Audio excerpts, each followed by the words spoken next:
So we welcome everyone, and today we're on to the sixth session, our final session. And so I'm just going to share my screen. We're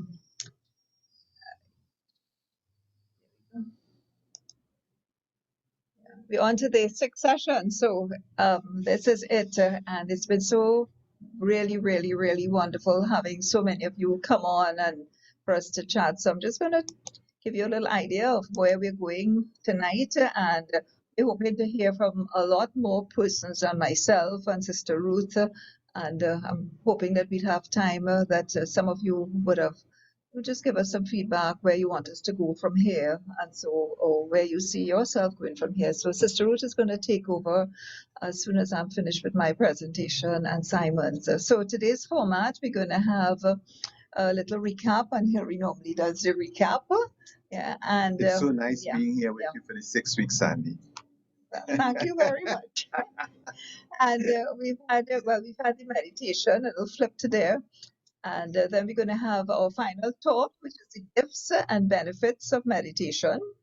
So we talk a little bit about that, and we have Simon coming on with his testimony um, afterwards, and it's always very interesting hearing. Simon has been doing a lot of work with the meditation group, and it's be very interesting hearing his own personal story and also his how he does work with it.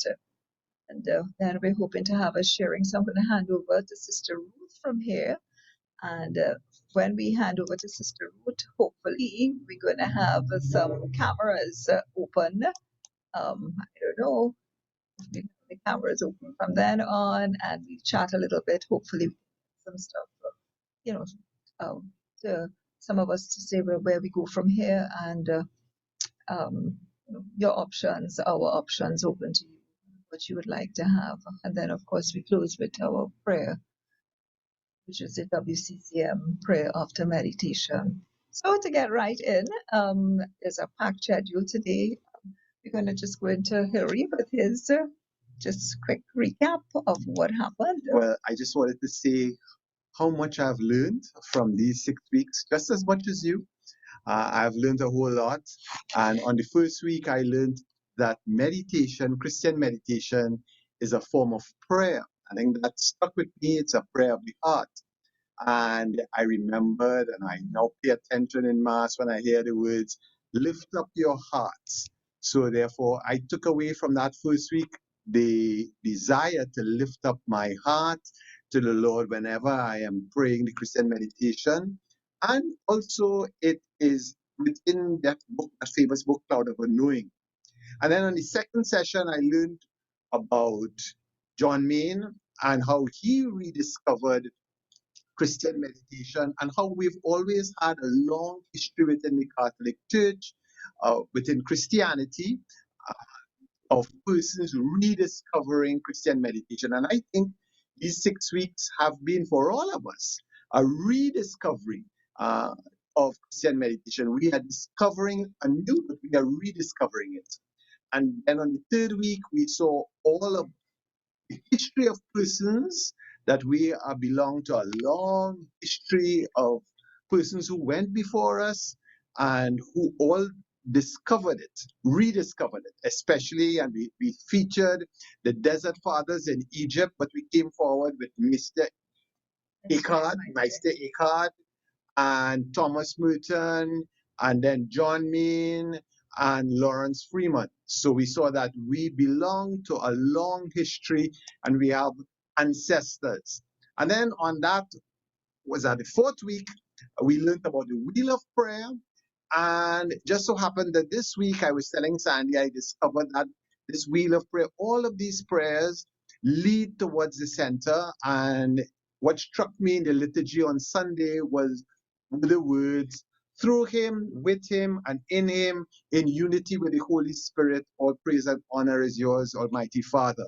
And I felt that connected me with this wheel of prayer, that in the liturgy, in Christian meditation, we find that connection with the Holy Spirit, with the Trinity that resides within, and all of those different prayers that we went to lead towards the central point. And then last week, the 5th week, I learned, and Sandy's been reminding me that I have to leave myself behind. That is the smallest self, which is Sandy had. Those of us who were here last week remember that big elephant she had, the elephant in the room, which is the ego, that you have to let it go. And that Christian meditation allows you to let go of the elephant gently so that you can become who you really meant to be, a reflection of Jesus Christ in the world today. Very good. A plus.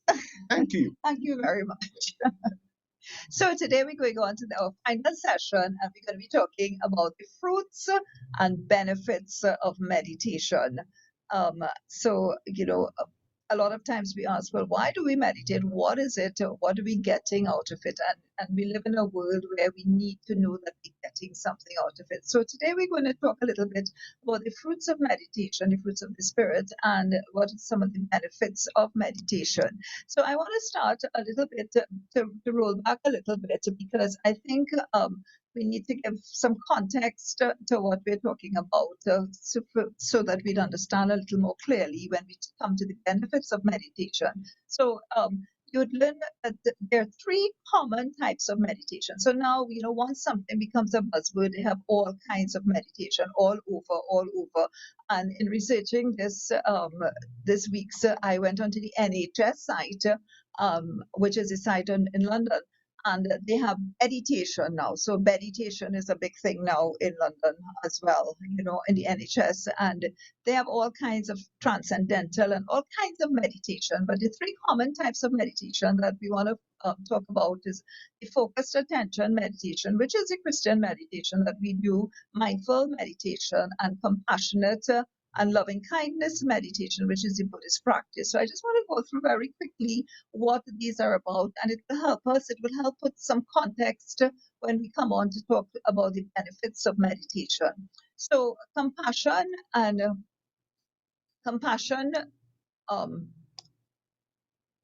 loving kindness meditation. So the Buddhist meditation is usually associated with mindfulness and awareness. And there are a lot more forms of Buddhist meditation than we think of, but they all have mindfulness as the common denominator. So, for example, you would be doing Buddhist meditation, and they would say, may you be happy, may you be well, may you be safe, may you be peaceful and at ease. May I be happy, may I be well, may I be safe, may the world be happy, and all of it is mindful. They have mindfulness as their common denominator when they do that as well. And then there is mindfulness, mindful meditation. So in mindful meditation, and I know we must have touched on this a little bit before, in mindful meditation, we pay attention to the activity of the mind in a non-judgmental way and become the impartial witness of what we're experiencing. So you calmly notice the body sensations of breathing out and breathing in. So pretty much just like we did at the start of the meditation, you become aware of your body and try to quiet your body. And the person who got involved with this, Jon Kabat-Zinn, he recognized, he's worldwide recognized for the gold standard in mindfulness training, and he actually learned meditation from the Buddhist tradition. But of course, he couldn't take it into the secular world unless he left out the spiritual benefits. So, but what he realized is the contemplative practices needed to be adapted so they can effectively serve and transform the hearts and minds of people in modern culture. So he just removed the spiritual part of it, that part that we focus on as Christian meditators, and he took it into the secular world, and it's really very, very big now in the secular world. So you find that they teach it. I actually teach. When I teach at Lockjack, we have one of the courses we do is meditation and leadership. And so the universities are teaching it in the business world. I'm sure Julie could tell you that she teaches it as well. We teach one of our when we do training as well. One of the areas we teach is meditation, and well, I teach Christian meditation, but I teach you mindful or Christian or whatever, But Lawrence Freeman, he once said that mindfulness opened the door through which it has failed to walk. But it gives us who have faith, who have the faith, a practice. Oh, sorry, I'm reading this all wrong. Yeah. It says mindfulness opened the door through which it has failed to walk, but it gives us who have the faith, a practice, an opportunity to walk through that door. So it prepares us. It prepares us. But when we actually do our meditation, it takes us to the end. So mindful meditation would be the early part of our meditation where we just stay calm and become mindful of your body, mindful of the breeze, mindful of the sounds, being mindful of all these things. And then in Christian meditation, you take it just one step further where you recognize that it's the prayer of the heart. And so once we calm our bodies and we can focus on our breath and our mantra, and then we stay there with that as well. So that's what that's the essential difference and the big difference, really. And then there is focused attention meditation, which is the meditation that we do as Christian meditators. And it's the anchor for the attention. Meditation is the age-old practice of focusing on a sacred word or phrase or mantra, and this is repeated silently and interiorly during the time of meditation. Thoughts and images at this time are considered like a distraction, and so when they come, we let them go gently, let them go. And I say gently because I think it's so important to be gentle with ourselves, and then return the attention to the mantra. You meditate without ambition, without expectation. You accept what is happening, and be grateful if nothing happens. The essence is to be faithful to the practice and not seeking special or altered states of consciousness and seeing stars and different colors and rainbows or anything else, or just nothing happens. Great, you had a great meditation. There were these two monks who were meditating. There's a story, and they meditated for like about 2 hours, which I could never do. And then when they were finished, one of them asked the other, did anything happen? He said, nope. And then he said, did anything happen with you? And he said, nope. He said, okay, great. We had a fantastic meditation. And that's faith. And that's the kind of faithfulness to the practice that we're talking about. I had a really, and I hope the person doesn't mind me saying this, I had a very interesting little WhatsApp conversation today. So one of the participants, she said, I need to ask you something. If I feel if I'm itching and I need to scratch during the meditation, what do I do? And I told her, I said, scratch, honey, because I think the important thing is that you need to understand to be gentle with yourself. Eventually you will get to the place, where you can be peaceful. Eventually you will get to that place. But if you're not there at this moment, it's a journey, and we're journeying to that space. So I just wanted to go through that a little bit so that we could, put it in context when we come to the benefits of meditation and the fruits of meditation. So on to the fruits. In Christian meditation, it's about being grounded in God's presence and being aware that something is happening within us at a level that is deeper than ordinary self-consciousness. We cannot describe it in words, but it's something that is happening deep inside of us. And fruits is a good word to describe what is happening when you meditate, because the good heart that grows naturally in us is a result of regular meditation. That good heart that just gradually grows in us, is like a seed planted in the ground. It germinates and it starts to grow in stages. It eventually gets flowers, and then fruits, and then seeds, and then the cycle keeps going. So the fruits of meditation are naturally part of the process of spiritual growth. And this is very important for us to remember. At our meditation group this week, one of the persons who was present, and she's present here tonight as well, she was saying, my journey started, and I didn't realize, I met Sister Ruth and I started meditating, and then I came and I started in this group, and gradually I found my behavior started to change, my attitude started to change, and just very gently, I found that I was becoming a lot more loving, a lot more caring, and so, and the gentleness with which it happened was something, and this is particularly important for us to remember because many of us think virtue of being good in terms of our will. We think we have to overcome negative things by willpower, and being good has to be, forced. But willpower by itself won't bring about much spiritual enlightenment. Yes, we need willpower and everything, but it's not going to achieve that liberty of spirit. And that's why it's important to trust the naturalness of growth in spiritual development.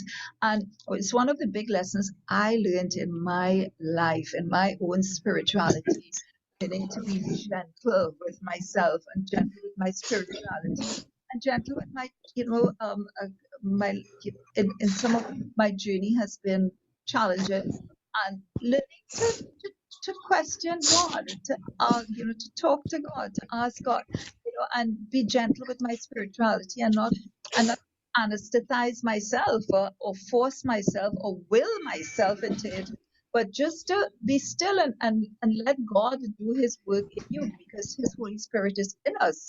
And so, just let God do his work in you and just be open and just be present, practicing presence, just be present and allow him to gently, gently do the work in you.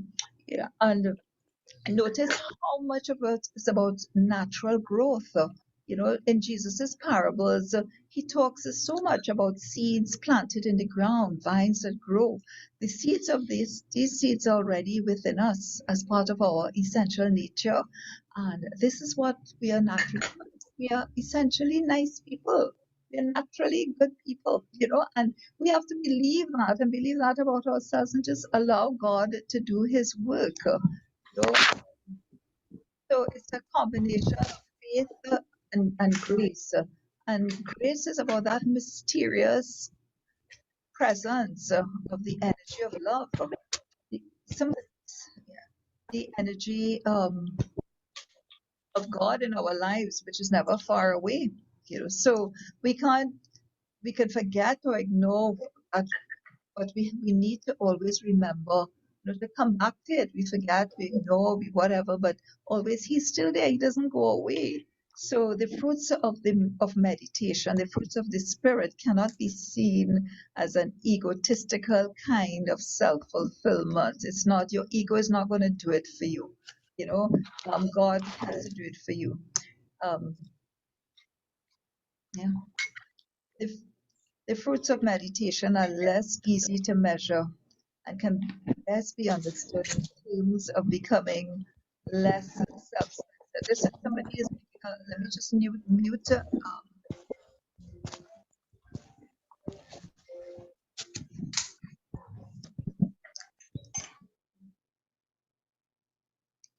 Okay, yeah, there was a noise coming out, and it was quite distracting. Yeah. Okay, so what we're saying is our lives are changed naturally as the fruits appear.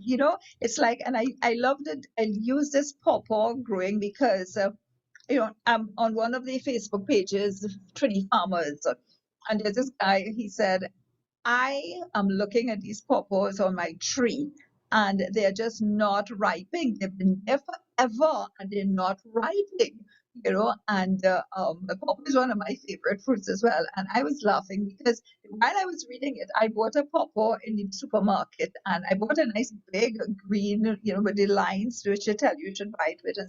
And I'm looking at the pawpaw all week and the pawpaw is just not ripening at all. And every day I look at it, I wrap it in cloth, I wrap it in paper, I do all kinds of things, researching, and the pawpaw is just taking its time to ripe, and then this guy shows up on Twitter and he says, when do I pick this pawpaw? And then, it's allowing it to happen naturally, and our lives change naturally as the fruits appear. Yeah, probably get anxious Yeah. So just like the gentleman with the tree, you get nervous, you get anxious, you say nothing is happening, I'm meditating all this time and nothing is happening. I'm not seeing any ripening of fruit. But you have to be patient. Changes are taking place, the pawpaw is maturing. But you know what I found? I found the secret is not about getting, but it's about letting go. It's about letting go. It's about emptying ourselves to live a more spacious life. And I love that saying. You know, it's about really letting go, and emptying yourself so that you could live a more spacious life in the fruits. So the fruits of the harvest of the Spirit. In the New Testament, we don't find consumer spirituality. It's not about obey these rules and you will get everything you want. What we find there and at the heart of all true spirituality is the commandment to simply love. And in that love, we are gifted with the fruits of the Spirit, which are love, joy, peace, patience, kindness, goodness, fidelity, gentleness, self control. In meditation, we are sanctified because we are healed. And the source of our being is also the source that heals us and makes us whole. The fruits of the Spirit grow gradually in us because we begin to turn to the power of love at the center of our being. Whatever happens in meditation happens at a level that is deeper than the ordinary self. So those are the fruits of meditation.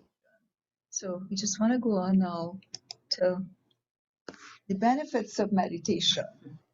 When science meets meditation, and The fruits are so much lovelier. you never know. So the benefits of meditation, John Kabat-Zinn, again, we bring back this name with mindfulness. When he started over all these years ago, over 20 years ago, maybe even further back than that, he started bringing mindfulness into the secular world. And a lot of research, a lot of scientific research and so started happening. And over 20 years of research now have shown that meditation produces significant changes in both the function and structure of the brain of experienced practitioners. So these studies also demonstrate that contemplative practices can have a really substantive impact on the biological processes critical for our physical health. So meditation research provides new insights into methods of mental training that have the potential to enhance the human health. So here's what happens now. So we have Scientific America, one of the big science magazines, their front page in neuroscience of meditation. Then we had Harvard Business Review. The Harvard of all, Harvard is the business school, and they're talking about mindfulness. Mindful meditation can literally change your brain. I remember what we talked about mindfulness and what Father Lawrence talked about mindfulness is the beginning, and then we continue into meditation after that. And then we have Google, which is another big one.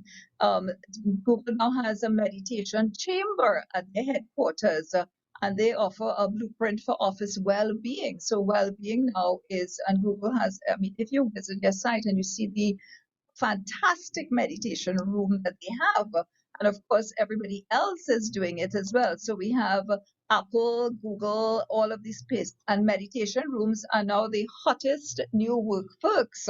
That you're working in a place. You have a meditation room in your office. Yeah, well, I have a meditation room in my office now. Yeah, but it's become a big thing now. And what we find now, of course, is entered the schools. So I just told you about our own local university teaches meditation. When I teach, I start all my classes, I turn off the lights and they meditate for 5 minutes. And the funny thing is you meet students in the corridor and you think you've taught them all these very important things to succeed in life in the business world.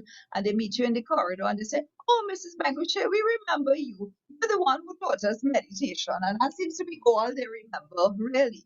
And even in secondary schools, and I know Pat is here and she's going to tell us a little bit about it as well, but here we have a picture of Father Lawrence teaching meditation to secondary school students. And you know, so it's, and I know we have a program was even in the before COVID. primary school. Yeah, this is before COVID. Yeah, after COVID is another thing, you know. And then also the health sector at Stanford Health Center as well. You can actually go on the site and find meditation online as well. So what we find is that there's so much happening there. It's a buzzword. It's a buzzword now, and it's because they have found so much benefit. So I'm not a medical person, and I know we have medical people on with us, so forgive my my Simplicity? dumbing down of the terms. Simplicity. But what it does is I can't pronounce the word, but anyway, what happens is, like, if you play tennis a lot, that part of your arm is stronger. If you play the piano, your fingers get stronger. And then if you meditate, that part of your mind that brings you back to the present, back to what's happening now, is strengthened.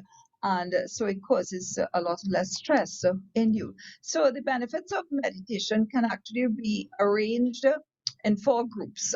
So the first is the brain performance benefits. It improves attention, it gives access to right brain thinking, it optimizes brain performance in us.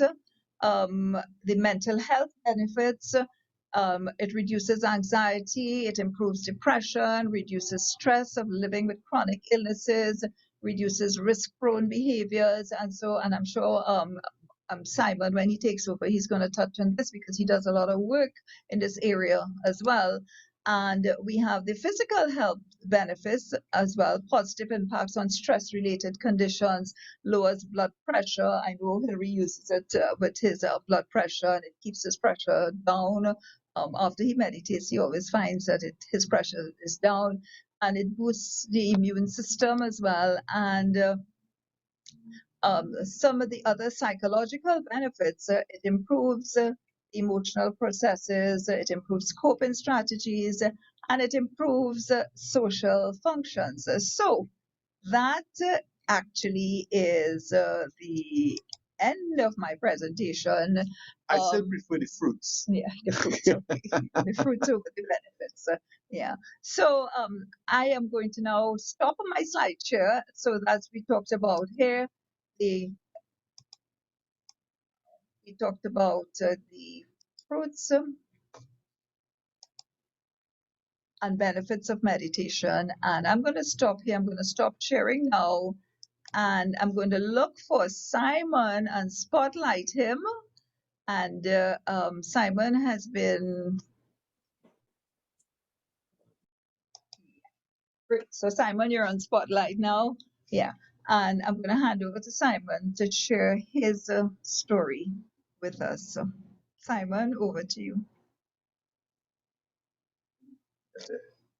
Yes, Simon, you need to unmute. It's recording. Yes.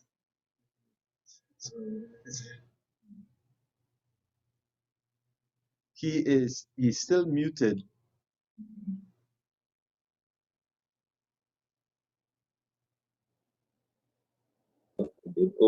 Great. Good. You're up. Hearing me now? Yes, we are. Oh, great. Thank you. Yes, my story goes back at least 30 years ago. I remember in the early 90s at Living Water Community, having a gentleman come from the States to show us meditation.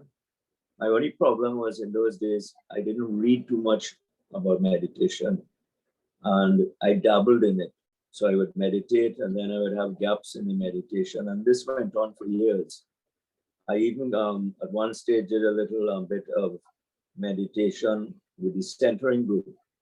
And it wasn't until about 8 to 10 years ago that I got involved with WCCM and Sister Ruth. And I truly started to invoke meditation into my day. And I had the blessing of seeing Father Lawrence come to Trinidad on 2 occasions. But one occasion in particular stands out because we'd had a talk from him and there was question time. And one of the questions I raised with him was that why is it that there were so few men doing meditation and so many more women? And I truly expected the normal stock answer, that there's probably even more women going to praise and worship meetings, more women attending church activities, and that, is the case, and therefore that's why less men attend meditation. But his answer to me was, what are you going to do about it? And that sort of bowled me over. I wasn't expecting that answer. But it set me thinking. And subsequent to that, I got together with a little group, and with Rhonda Mengo's help and assistance from the Living Water community, we got the use of their conference room, and we started meditation. Maurice was one of the individuals involved. You heard from Alvarez, but he came a little later. But we started with a very fledgling group of about 6 or 7, and that grew eventually to anywhere between 12 and 14 people doing meditation. And one of the other beautiful facts of that meditation was we placed it on a Wednesday at 6 o'clock, where the Living Water praise and worship meeting started at 7. So we would have our meditation, and then when we went by our way, at least 5 or 6 of the men would stay on for the praise and worship meeting. I being one of them, Alvarez being another, and maybe 4 or 5 others. The only thing that has put a stop to it has been COVID.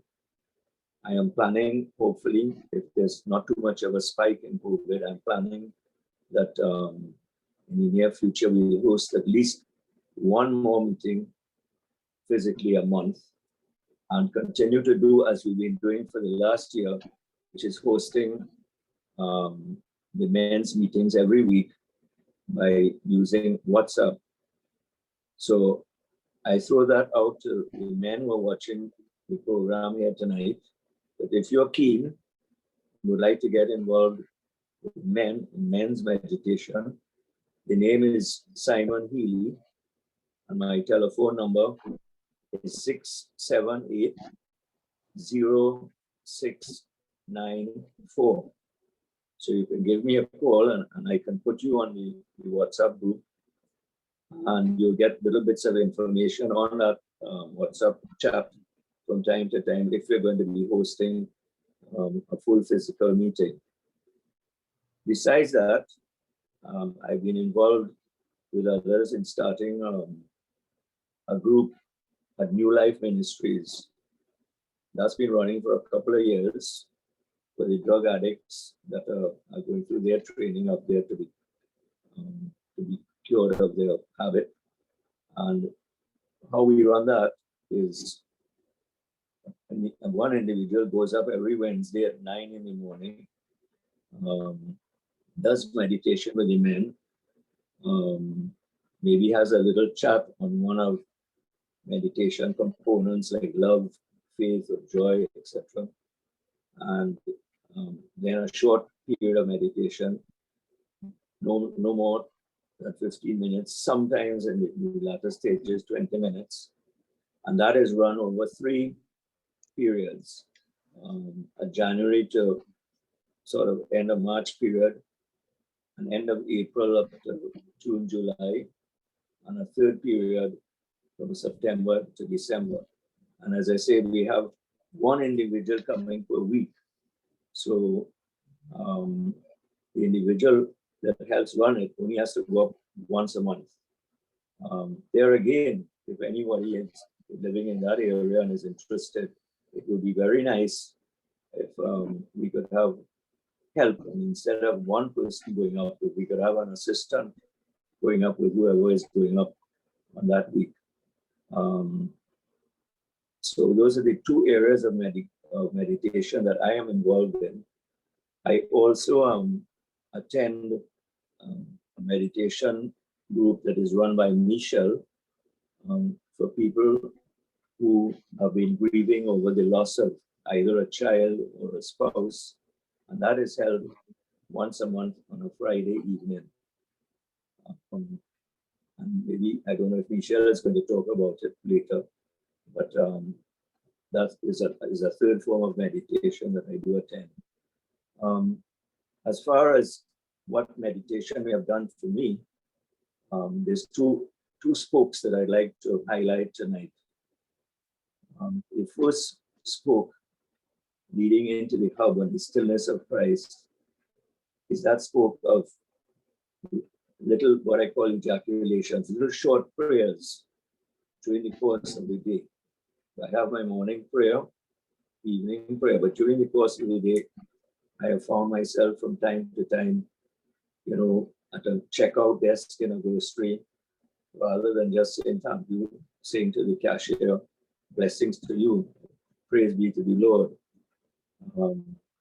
I found myself in traffic jams, saying the prayer Maranatha, come Lord. I found myself at times looking for a street in Port of Spain and finding it difficult and having a meeting to attend.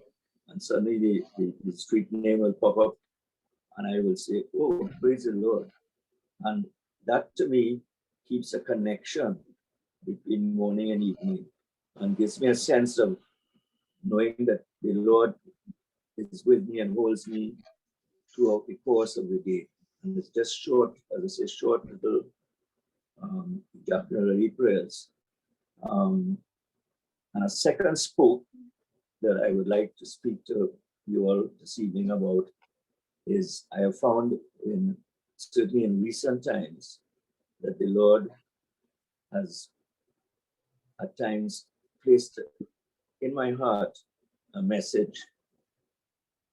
And I want to give you an example of a case that happened to me over the last 3 or 4 months to exemplify what I'm saying. Back in October, I sensed that I wanted to have a blood test. No doctor said I should have a blood test. I just wanted a blood test. So I set about getting the blood test. And having got the blood test, there's something else that I've been suffering from years. I knew what it was, but it's never been fully diagnosed. And my lovely wife, Anne, has somebody whose hair she does at her salon, who has the same thing as I have. And she mentioned to Anne that there's a gentleman in Valsayn living not too far from you who also suffers from it. So Anne told me of this, and I sort of put it on the back burner. Didn't do anything about it. And then about 10 days later, I'm in the big pharmacy in Extra Foods. And lo and behold, the gentleman is standing in Pennywise. The gentleman is standing directly in front of me. So of course I asked him about it and he said, yes, he suffered from that. And I asked him, did he ever go to a doctor? And he said, yes. And I asked for the name and number. And I made arrangements to go and see that doctor. And there again, I got a sense of the Lord speaking to me, take the blood test with you. Even though you're going to a neurologist, you're not going to a hematologist, you're going to a neurologist. That's not his field. Just take the blood test. So I went to see the doctor. And yes, he very quickly diagnosed exactly what I knew I already had. So I now had a full diagnosis of something that I always knew that I had. And I was about to leave his office and I said, doctor, could you look at this blood test for me? There again, another sense inside of me pointing me to bring this up. And the doctor himself said to me, he said, well, Simon, that's not my field, but all right, let me have a look. And in looking at it, he was a little disturbed as a general practitioner. And he said, no, I want you to have some further tests. So I went for the further blood tests and coming back to him with the results. In fact, I think the results were sent to him direct. He called me in and he said, there's something a little serious here. I want you to see a hematologist. And there's one here in this building in St. Joseph. So that I did. And that arising from that were a battery of tests between close to the end of November and early December. I had, God alone knows how many tests. And in the middle of all the tests, I had a seizure. So the doctors were concerned, was the seizure related to the test that I was undergoing, which they proved was not the case. But arising out of all these tests, the hematologist told me that I'm suffering from something called smoldering myeloma, which is a sort of precursor to myeloma. And now the treatment is I'm on medication to keep me in that realm of smoldering myeloma, so that I would not, move into myeloma, which is a lot more serious. But I tell you all of that because I have been getting for quite some time, and that's a glaring example of it. I have been getting the sense of the Lord speaking to me at times. And I certainly put that down to my meditation. And I don't know if my wife wants to add anything. Did you see any change in me? Well, the change I see in Simon is that I've always found him a bit an anxious person, and I found with his meditation, he's not anxious again, and he seems to let things go and allow God to be in control of his life, much more the same way that he just told you. So that is a big plus in his life, because I know if Simon had an assignment to do something, it was panic stage. He'd come in his little study room and that's it, don't even talk. But now he's able to let it go and to allow God to really be part of that situation. And it takes all that stress off of him. And I know that it's because stressful lives create illness. So that is a very positive thing that I have seen in him since over the years that he's been doing meditation. One of the things, as I shared earlier, I've been able to praise God on occasions when things are beneficial, when things go great. One thing I haven't been able to achieve, and we had a lecture recently at the Living Water community from a well-known scriptural scholar who carries my name. She's an American. Her name is Dr. Mary Healy. And she spoke about the importance of praising God in times of trouble, in times of tribulation. And in a Bible class that I'm giving, I have many examples of that. I think particularly the example of Daniel, where Daniel's companions were thrown into a fiery furnace. And they spent their time praising God while in the furnace, and they weren't burnt. And there were many wars in the Old Testament that changed completely because of the praising of God. So that is one area I would like to see an improvement in my life, that I could say praise God over even this ailment that I currently have, because God is doing something powerful in the middle of it. And one of the things that he did do was, by me getting the seizure, there again, I wondered, why a seizure in the middle of all of this? And do you know what came to me from the Lord? Was that through this seizure, many people started praying for me, including a number of you. A number of you have been praying for me. A number of the Living Water people have been praying for me. And the Lord touched me and said, sometimes when you are struck with an ailment, you want to keep it quiet. You feel that it's not something to share. And I've come around to the conclusion that that's not so. That people love praying for each other, love praying for you. And prayer is phenomenal. Prayer is, moves mountains. So I have had people pray for me. And during the course of the ailment in December, I could feel those prayers in a strong way. But that is pretty well what I wanted to share this evening, Sandy. Thank you. Thank you so much, Simon. That was so beautiful. Thank you so much. And it's so, you started off saying about the men and what are you going to do about it? Well, I think you have been doing a tremendous amount of work about it. So thank you so much. Thank you. And, all the work you do with the men's ministry and with the addicts. And so thank you very much. You're truly a sign to our male population. So So I think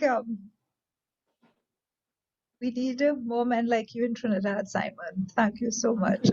Thank you. Okay.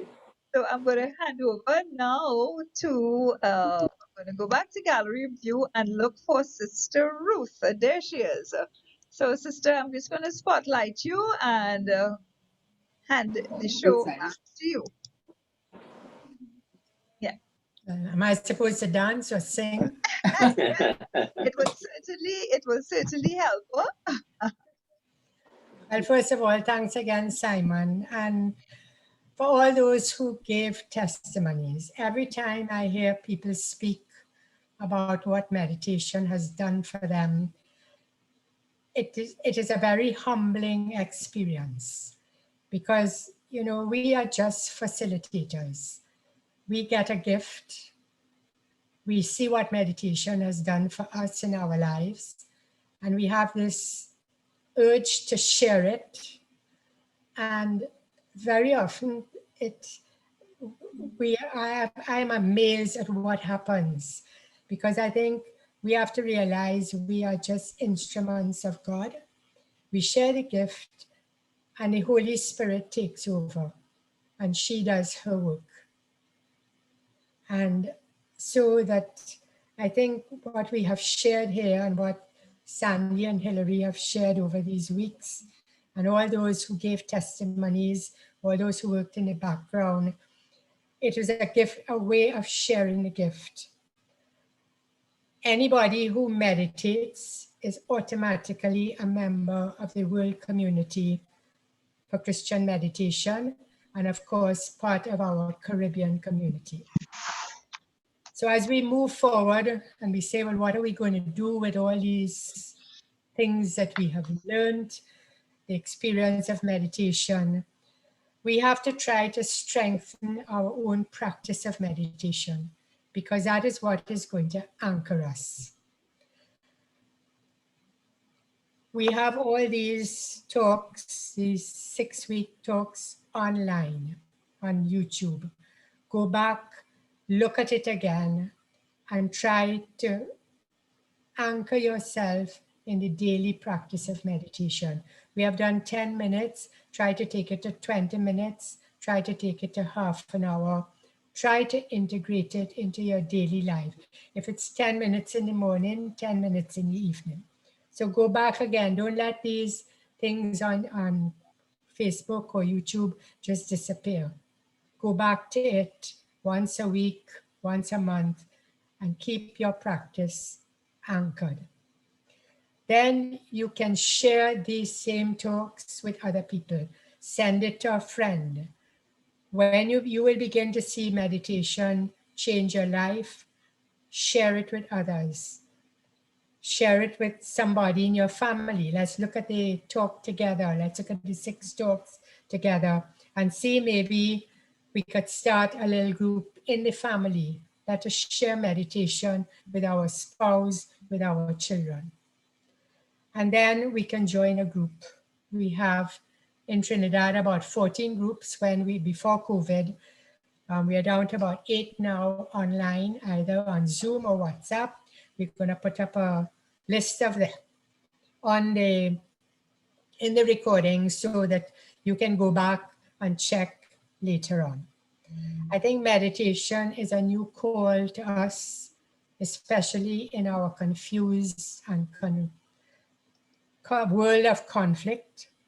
It will help us to change our attitudes, our relationships. We have seen all this through the last 6 weeks. It will help us to leave ourselves behind and reach out to others. It will help us to understand the cross. It will help us to understand suffering. We have seen some of the fruits and benefits. The only way you will get the fruits and the benefits is by doing the practice. Like if you go to a doctor and he gives you medication, if you don't take the medication, it's not going to help. If we want to be healed, if we want to change, if we want to deepen our relationship with God and with one another, we have to continue the practice. So I'm going to hand over now to Hilary to give us the list of the groups and to talk a little bit about the importance of joining a group to encourage ourselves to practice. Hilary.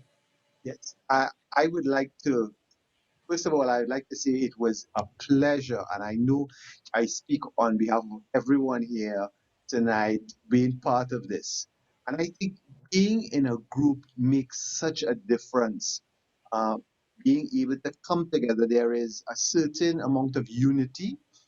And one of the things we've learned about Christian meditation, it is a form of prayer, and prayer together builds unity.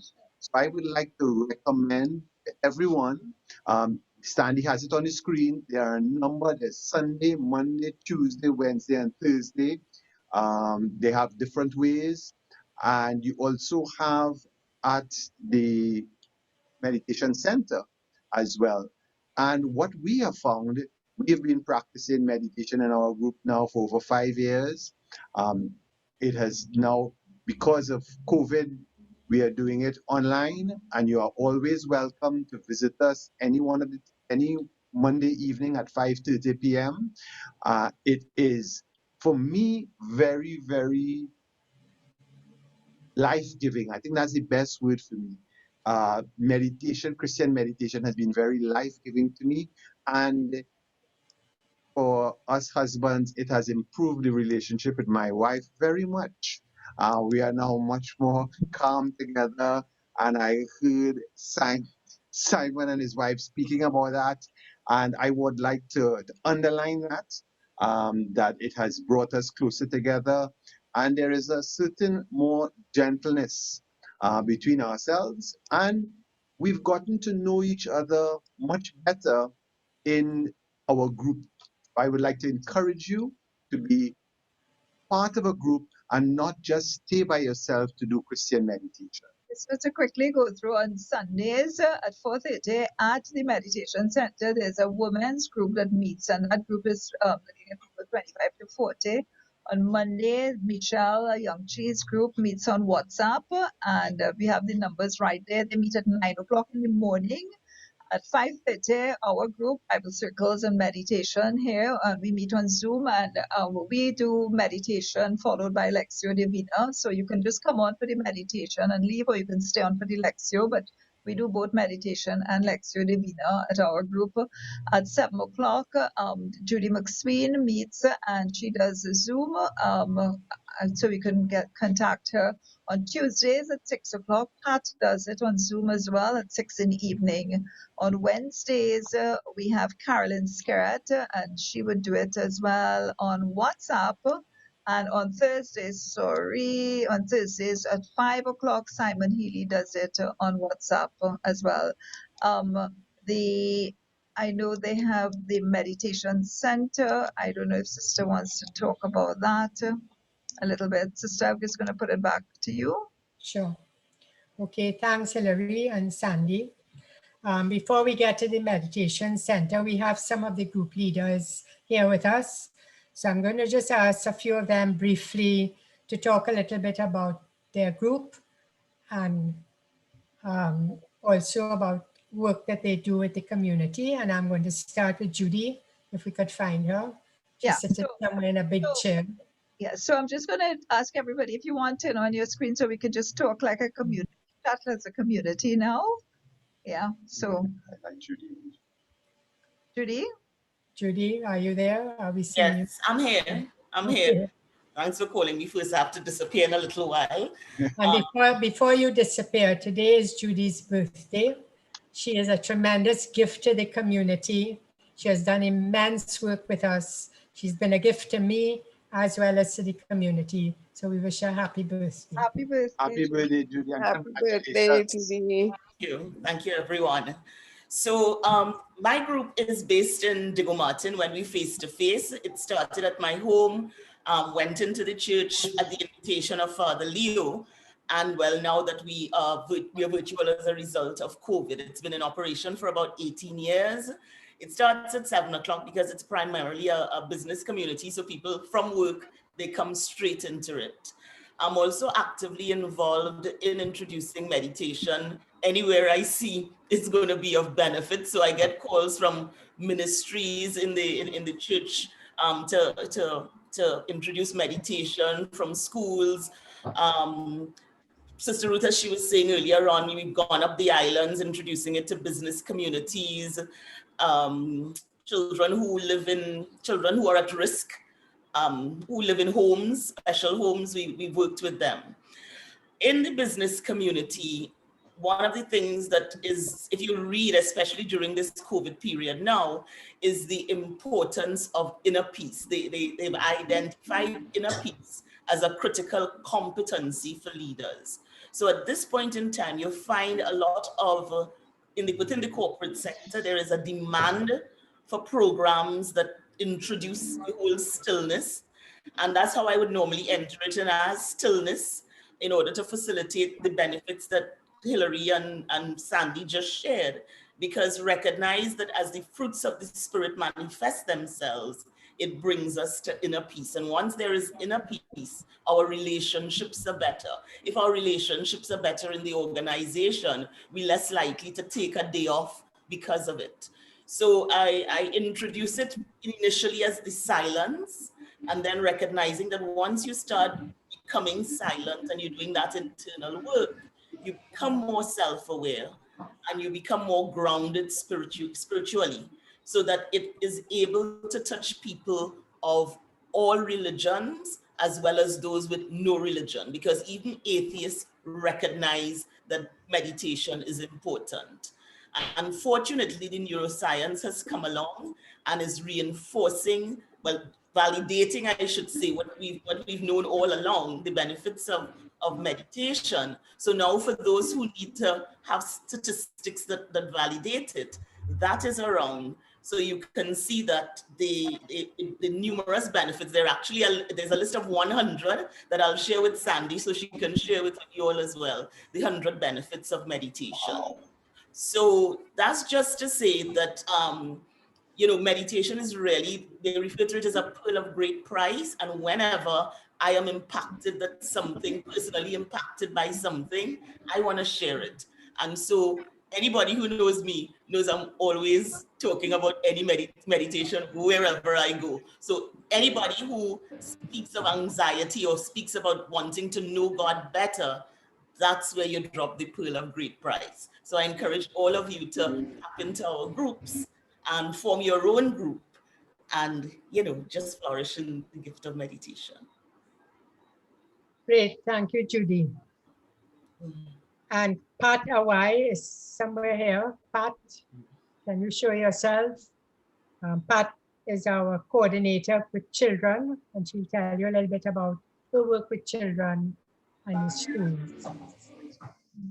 Have you seen Pat? Yes, Pat is right on screen. Yeah.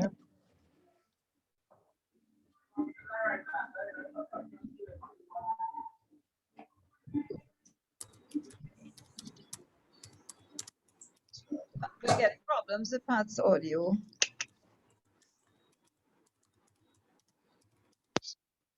All right, maybe. Hello? Yeah. Okay. So I'm coordinator for schools, and we go to make appointments with schools for meet the principals and teachers, introduce meditation to them. And just like we did here, you explain what meditation is, you tell them the benefits, especially to children. And because children are natural contemplators, they are born contemplative, and we mess them up. When we teach them meditation, they are able to develop that contemplative spirituality. And they really take to it. So when I go to schools, especially maybe schools in more depressed areas, and they tell me how the children are so restless because they have a lot to deal with in terms of the environment they live in. And sometimes coming to school, you know, it's really hard for them. They meet dead bodies on the road, and or maybe the night before there was a police raid, etc. So they come very restless to school. But meditation helps them to calm and settle down and be more open to learning.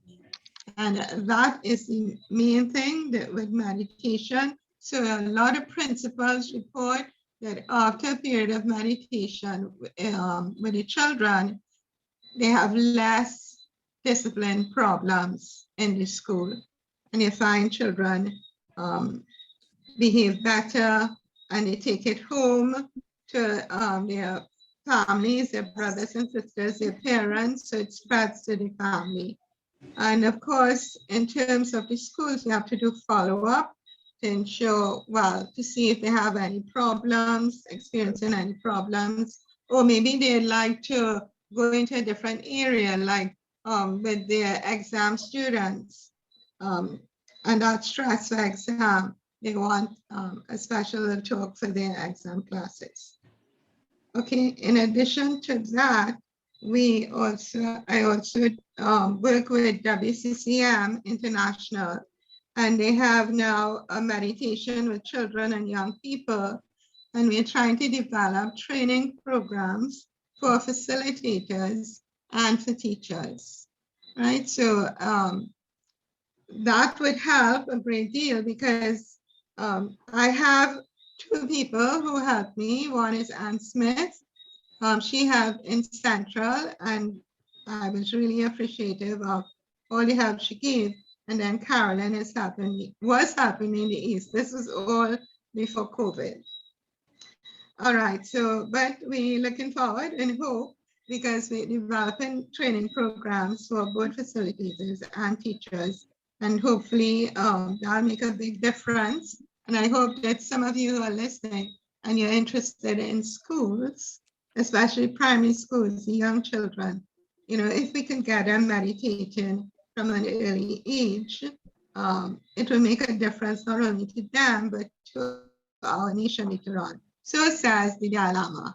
He said, teach an 8-year-old child to all 8-year-old children to meditate, and we'll have a different world in 50 years.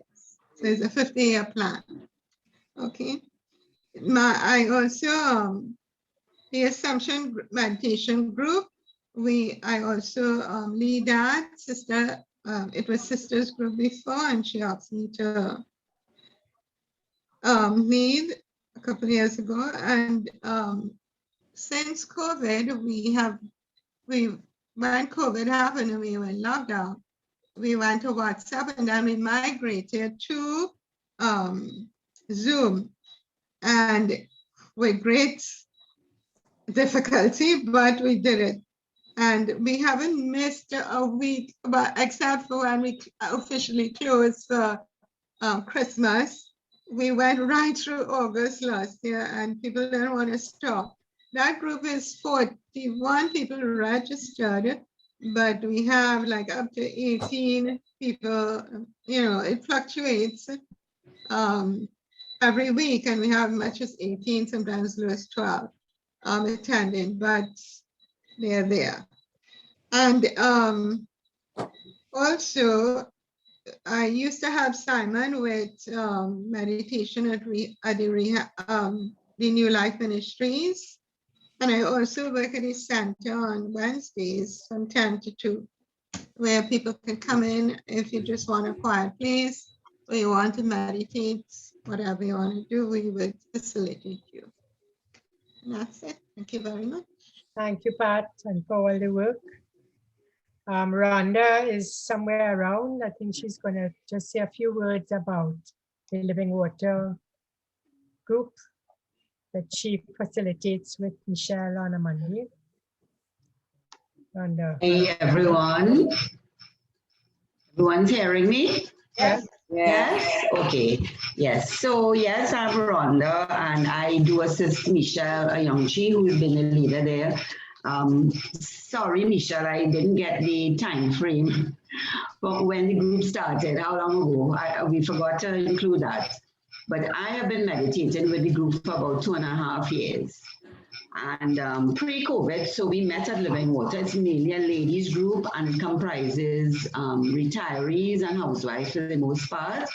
I'm one of the few persons working, but I have a little flexibility. So I was able to go to meeting and then go to work after.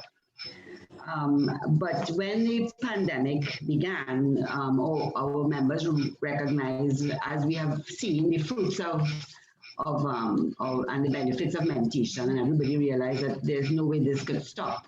So we needed to continue, and we agreed that we would meet on this at the same time and on Mondays, the same day.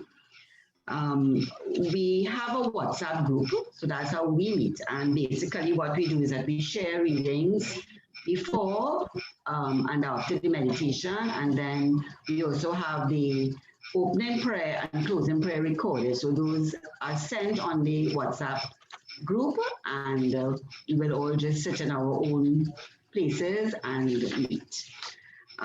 We do have 1 or 2 persons who do not have access to a smartphone and computers, and we just make sure we include them by a phone call. Yes, we're getting ready now, and readings will be sent to them, by different means. Who may have a computer will be via email. And as I was thinking about this preparation, it reminded me of the expression, where there's a will, there's a way. So even in the midst of all the challenges, we still can make this happen because we all want it. We all want to make it happen. We all recognize the benefits of it. So we've been able to keep this format going for us, and we've actually welcomed two members during this time as well. Since the year began, 2 new persons have joined, and we're always looking for new people. We are very happy to have new people join us. And so we encourage, for anyone who is not yet in a group, please join a group. Thank you. Thank you. Thank you, Rhonda. And thank you. I don't know if Zena is online anywhere. Is Zena here? I haven't seen her come on. Okay, well, Zena's group is a new group for young women, most of the ages between 25 and 45, 20 and 45. Younger women, some of them, not Sandy yet. I was telling her she could join that group too. Yeah, all right. I might join myself. But, yeah. No, but I think it's important. These younger women who they have different issues from us. Most of them are young mothers with 1 child or 2 children. So this group meets at the meditation center every Sunday afternoon at 4:30. It's a small group. So if anybody's interested, I have the information on the group list. So you can make contact and phone Zena. 1 or 2 people have express interest, and I think it's also a support group where these young women can share their experiences and support one another and advise one another, etc., etc. So that being said, and I think with all the groups covered, let me go on to a little bit about the meditation center. Very quickly, it's situated at 53 Pembroke Street. It's on the same compound as the Sisters' Residence and the Tea House, which is nearby. It is open on Tuesday, Wednesday, and Thursday from 10 o'clock until 2 p.m. It's a small center. There's a place for meditation. There's a small bookshop, and somebody is there to help you with meditation. There are brochures, there are books for sale. So we welcome you to visit. Sometimes groups come. A few terms ago, the meditation group from San Fernando came down in a bus. We did a meditation center, and then they had lunch at the tea house. And a lot of people come in like that. They go to the tea house, they order their lunch, they do meditation. So it's a way of bringing communities together. It's a quiet place in the middle of a busy city that you can come. There's parking on the compound. So you can come in to sit quietly or simply just read a book, or whoever is there will meditate with you. And then maybe I should put you this morning from 9 to 12. I am a member of the guiding board of the World Community, and they have just set up, you see the beautiful picture of Bonneveau. It's a center for peace that has been set up in France. It's about an hour from Paris. It's a meditation center of peace for the world. We are connected with it. I have spent a few weeks there working with a young meditation community. Meditation there goes on 4 times a day. There's a workaway project where young people from all parts of the world can go there to work in different areas of the center, and they are given free board and lodge for 7 or 8 hours work a day, and they meditate every day with the community. There's also a resident community in the Abbey, and they will stay there as part of the central meditation group, as a core community group promoting meditation. So Bonneveau, I don't think our borders as locked. We can't really get out too much now, but I'm hoping to go back there to continue work with the community. You're invited to go onto the Bonneveau website. It's written there, bonneveauwccm.org. You will find there all sorts of events. There's a mass, a contemplative mass every Sunday, 7 o'clock our time now. There is yoga online. There is a meditation online. So you can link with the international group by going onto that website and into the WCCM website, where you will find loads of information. So especially during these COVID times, when you have a little space, get onto that website, and I think you'll be very happy there. So we go on next to, after Bonneveau, to talk a little bit about a Benedictine oblate. And also, we want to see about how we can keep in touch. Yes, Sandy, we can keep in touch. We can keep in touch in a lot of ways. And we're leaving this on the recording, so you can go back and check on it. There's a World Community for Christian Meditation, WCCM.org. There's also the WCCM Caribbean Facebook, where you will find all these talks that have been given. You will also find about 23 TV programs that we have done for Trinity TV. That is online. It keeps connection with the international community. And also you have all the group leaders. If you have any problems, you want to join a group, you can get on, and you can always call me. My email and mobile are there. If you want to start a group or join a group or get on to our community, know that you are part of the Caribbean community. You are part of the world community. So get in touch, keep in touch on that scope. So we go on next to see how you can help.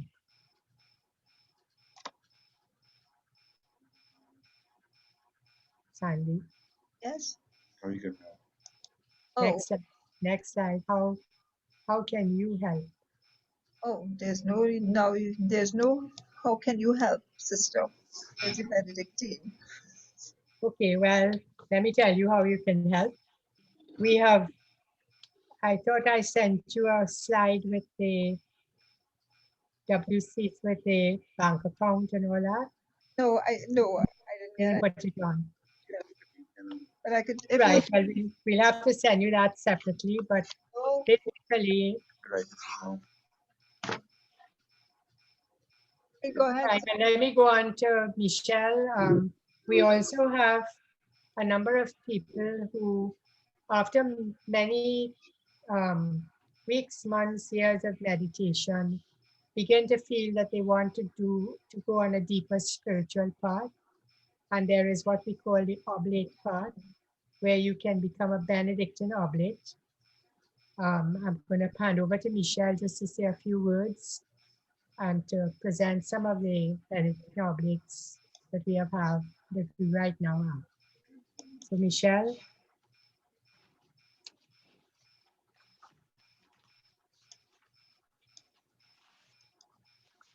Did you find Michelle? I'm looking for Michelle. I'm here. Yeah, okay. Yep.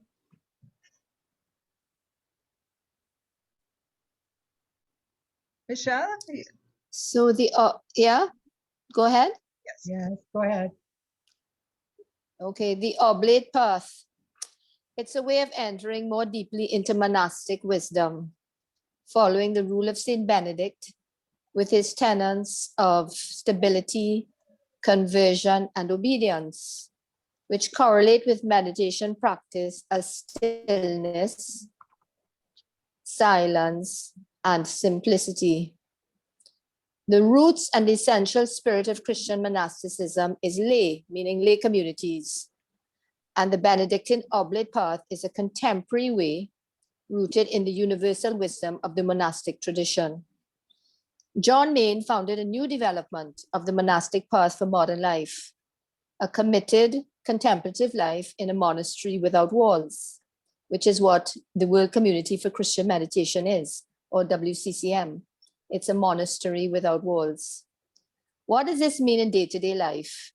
It's a commitment to twice daily practice of meditation each day in the tradition that John Main handed on, participation in the daily prayer or office of the church as circumstances allow, especially in linking meditation to times of morning and evening prayer, a reading of the Rule of Saint Benedict each day, regular reading of scripture and wisdom texts, sharing in the life and work of the WCCM community, whose mission is to pass on the gift of meditation in the Christian tradition. The oblate path is basically a deeper commitment to a more contemplative way of life. Anyone can become an oblate of the world community through 3 stages of discernment, namely postulancy, novitiate, and full oblation. I am an oblate novice, and I have been since 2017. There is no fixed time to move from one stage to another. On the first Wednesday of the month at 9 in the morning, I lead an oblate meditation group, which Sister Ruth currently hosts on Zoom. Anyone interested in this course of discernment can join our meetings simply by contacting Sister Ruth or myself. Thank you, Michelle. And some of the oblate novices are there on the photograph. 3, Carolyn, Sandy, and Pat were received online by Father Lawrence as novices. And Christine and Michelle have been on the journey for a few years as well. So thank you, Michelle. And I say anybody who is interested in going a little deeper into the lifestyle of an integrated lifestyle with meditation, then make contact with one of us. So that brings us to a little PR work. We have been organizing these sessions for the week. We haven't charged anything, but if anybody would like to help or to give a donation, I will ask Sandy to send across to everybody who was online bank account. We have a WCCM bank account at Scotiabank in Ellerslie Plaza. If you would like to give a donation, $10, $20, there's a easy transfer from bank to bank and from account to account.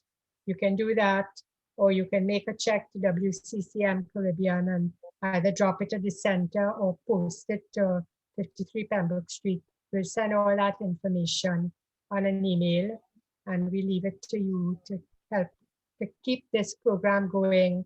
We have expenses for the center. We have expenses for the schools. We don't usually charge them. So we have to keep it going, and we need the help of the community. So as you can, if you can, we are grateful for help. And finally, let me pass on to Judy, who will talk briefly about an evaluation.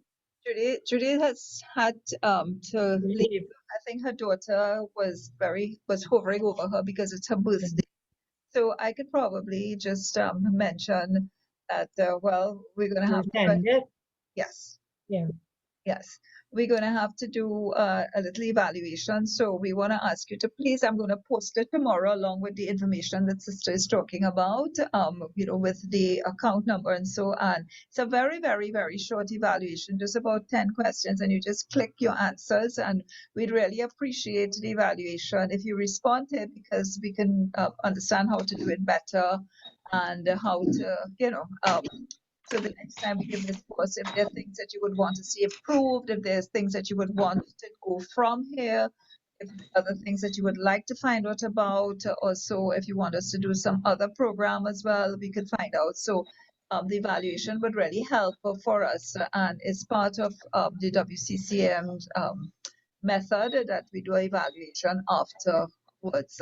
So I'm going to send it out tomorrow as well. I don't know if Sister wants to open up the group. I will just say it's after 8 now, and we said we would try to stop at 8.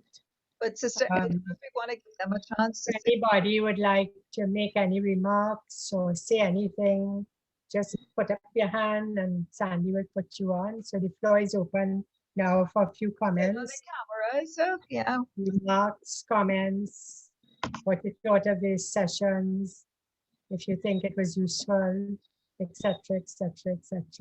So over to you. Don't all put up your hands together, please. We just see some cameras open as well. Sandy, maybe you could open the shares, put everybody on the screen. Everybody is on screen, but some screens, but some people, and it's totally up to them to open up. It's okay if you have a glass or a cup, it's no problem. It's the last day we can, I'm in the office, so I have a cup. Hi, Sandy. Hi. What I found with this course is that it has brought me back on track. I've been a long time a member, and I've gone to retreats and I've gone to whatever sessions Sister Ruth has had. But I've been up and down, and this course has brought me back on track, and I will share with other people because it's so beneficial. So thank you so much, and the talks have been wonderful, and I shall go back over some of those talks. Thank you. Thank you very, very much. That means a lot. Really does mean a lot. And maybe we could get some people to share what was the most significant takeaway that you had. What are you taking back with you, like Anne just shared? Now that we have finished.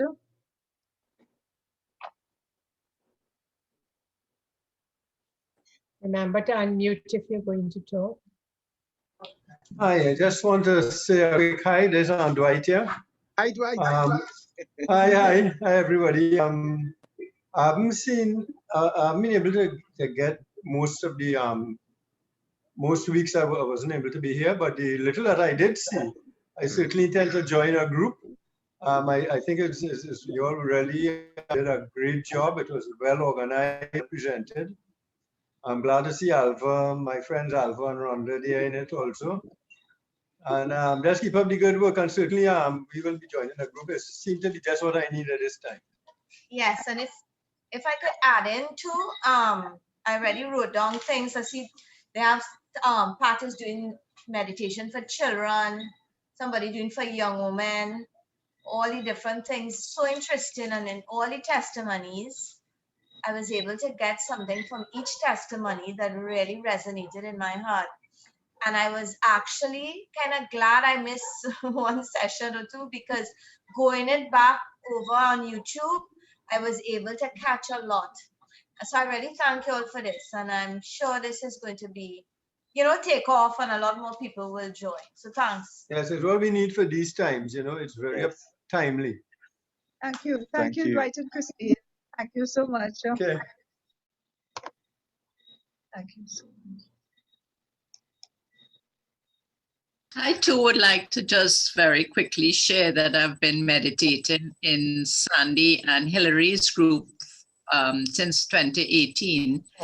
And when the fruits of the meditation were talked about today, I kept nodding because I see those changes in myself. And you know what? I never thought that it was meditation that allowed that change to occur. I thought it was because I was doing lectio in the group and I was reading the Bible. But maybe it's all a combination, but it has brought so much peace into my life. So I really would recommend that people join a group rather than stay on your own. I mean, you do the meditation every single day, but when you meet with a group, it's just a powerhouse. Thanks. Thank you, Charlene. Thank you very much, Charlene. Hi, good night, everyone. I just want to say that I really enjoyed the session. Hillary, Sandy, sister, it was very fruitful for me, and I learned a lot. And importance of silence, the importance of praying from the heart.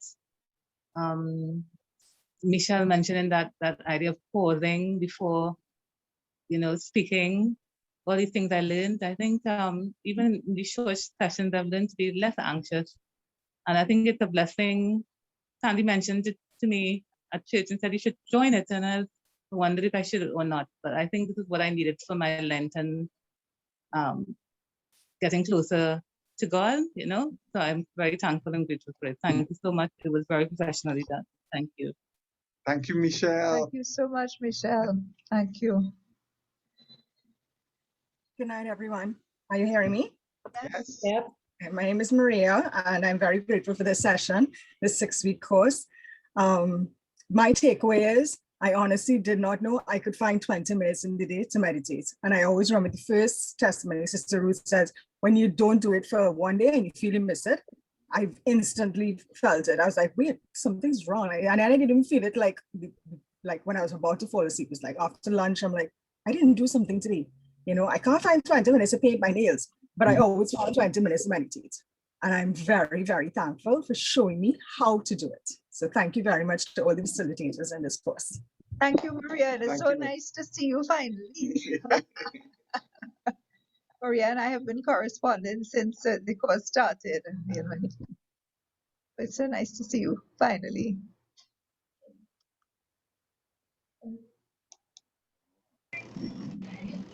Good night, everyone. Good night. I'm Paulina Baptiste. I'm from St. Vincent. Oh, yeah. And I'm very happy that I decided to do this course. I had some little experience with meditation before, but not in this depth. And I am really happy that I did join. Sorry that I wasn't able to attend last week, but I will look at the recording. All the testimonies have touched me in one way or another. And it was so good to see my own bishop was giving a testimony. And, yes, on meditation. And 2 things I want to mention that stuck with me. It's the wheel. The wheel stuck with me. And then to see that the fruits of meditation are the fruits of the Spirit. And I like the way Sandy put it about the papa. I love that. And I looked at it as, I wrote it down. Let me just get it. I looked at it when she talked about the germination. And so I looked at that. I said, well, that is really the finished product. So you go through all the process and now you have your final product. So thank you so much. And I am thinking about joining one of the groups on Zoom. Haven't made up my mind yet, but I'm thinking about doing that. So Thank you. once again, thank you so much. I'm grateful and all God's blessings upon each and every one of us. Thank you, Paulina. Thank you. And I You're left a welcome. piece of my heart in St. Vincent because when I was in exile and couldn't get back home, St. Vincent took care of me for 7 weeks, and I felt loved and blessed, and all the warmth of St. Vincent. So I left a piece of my heart there in St. Vincent. So thank you so much for being on this. And I know I'm seeing Lucian there as well. Sister, Yes. We'll take care of it. All right. Good night. Yes. Sister? Thank you. Well, thank you all for your comments. And on my behalf and on your behalf, I would like to really thank Hillary and Sandy for taking this project on, and for a lot. I know a lot of work and a lot of time has gone into the preparation. Hillary is saying mainly Sandy, so thank you, Sandy. And thank you, Hillary, because in the life of every good woman, there's a good man. Behind. Behind. Behind. Hold it So out. Hold it out.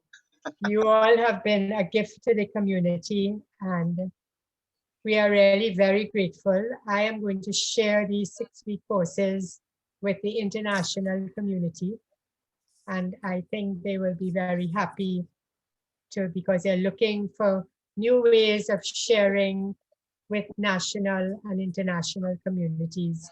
So this will be our contribution to their sharing, and they will be seeing all your faces. And so I'm really grateful that Sandy took this initiative.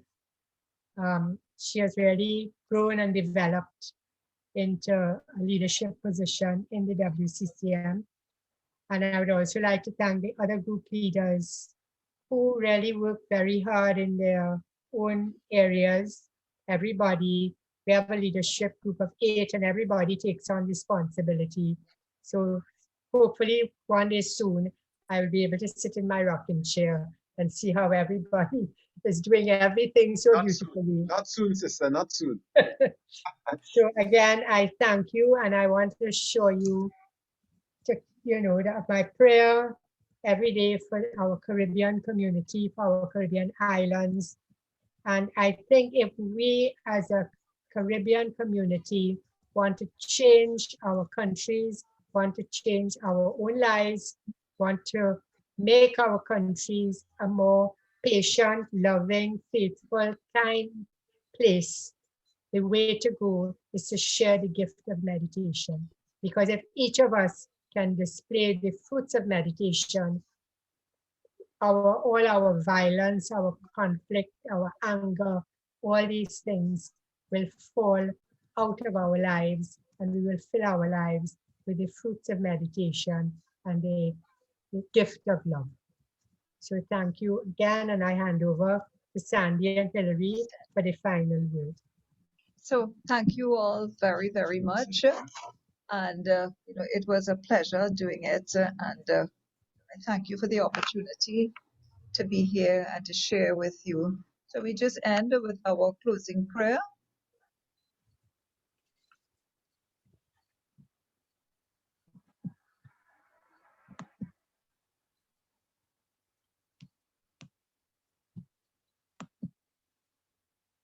May this group be a true spiritual home for the seeker, a friend for the lonely, a guide for the confused.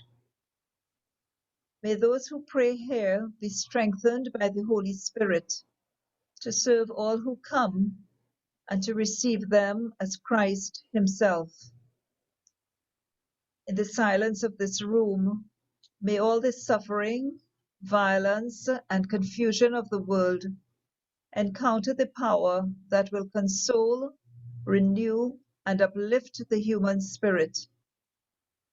May this silence be a power to open the hearts of men and women to the vision of God, and so to each other in love and peace, justice and human dignity.